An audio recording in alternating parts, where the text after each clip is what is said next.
Build a border fence, secure the border, and do it now. Do it now. Now. We now are still a nation where we are seriously looking at and needing to do something to secure our borders. Not because we're trying to keep people from breaking out, but because we have to keep people from breaking in. It's still the most popular place on earth for a person to put his or her feet.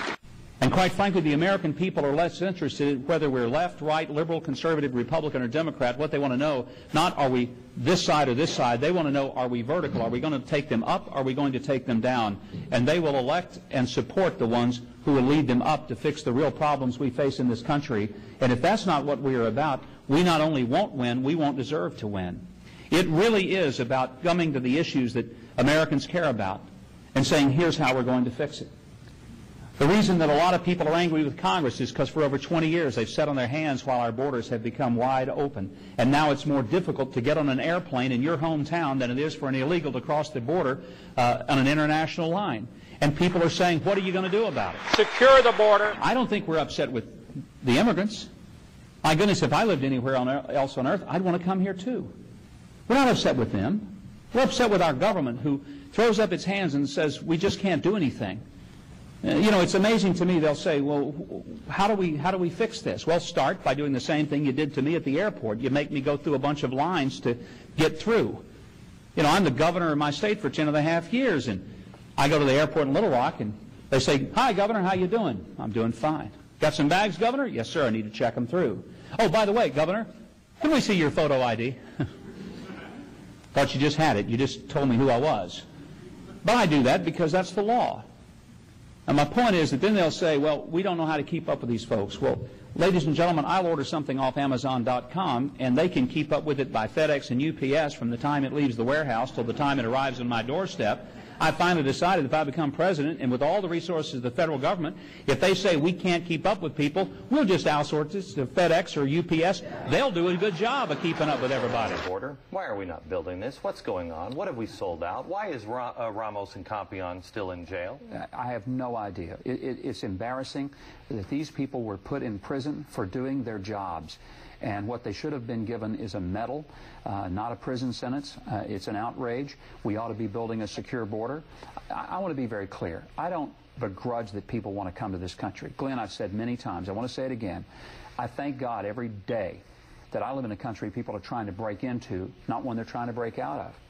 But we ought not to make it so easy that it's harder for me to get on an airplane in Little Rock, Arkansas, and go somewhere in the next state than it is for somebody to jump an international border. I'm not mad at the immigrants. I am angry at our government for completely being derelict in fixing this problem by having a secure border, making me go through taking my toothpaste out and put it in a plastic bag so I can get on a plane, but somebody can jump the border and they don't even so much as have a piece of paper with them to tell me who they are, where they've been, and if they have a criminal background. So how do you fix it? Well, you have to start with a border, because if you don't do that, nothing matters. You can, everything else is nonsense and talk until you have a secure border and say it stops here. The second thing you do is you have to go after the companies.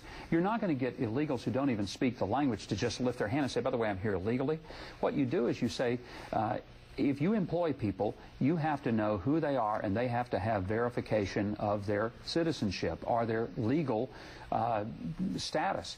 And if you don't have that, then it's you that's going to pay the fine. You know, if you deal with the demand, the supply will take care of itself. And that's what we have not done in this country. I'm going to do rapid fire with you. All right. Yes or no, you can expand on them if you wish, but I'd prefer to get through them, and then maybe we come back to them. You just say, I want to come back and explain that one, all right? We need to build a fence. What the hell? Let's build two.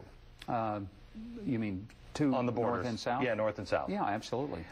Illegal immigration is a huge threat to our nation. Yes. Anytime we give up anything of our sovereignty, whether it's our borders or our laws or our regulations, we have violated our own Constitution. Our freedom is threatened by the broken borders of our own country. It is a national security issue. And let me be very clear. Every day of my life, I get on my knees and I thank God we are in a country people are trying to break into, not one they're trying to break out of. But I also want to make it clear that it is unacceptable in this country that it is more difficult for people like you and me to get on an airplane in our own hometown than it is for an illegal to cross the border of an international boundary, and our government has failed us and has refused to make a difference. We need to make it clear that we will say no to amnesty and no to sanctuary cities and no to the idea that there can be some complete ignoring of the fact that our laws have been broken. I do not blame those who want to come here. I blame our government for sitting on its hands for over 20 years and letting this problem get completely out of hand. Build a border fence, secure the border, and do it now. You're a real, genuine guy, and I believe you believe the things that you are saying. I have to. You know, Glenn, I told you during the break, my dad taught me one simple thing. Tell the truth. You don't ever remember what you said the next time. Yeah. If people want to reject me as their president, I want them to know what they're rejecting. So I'm not going to, tell them something I don't believe. Yeah. I'll be honest with them, and if I get thrown out, then so be it.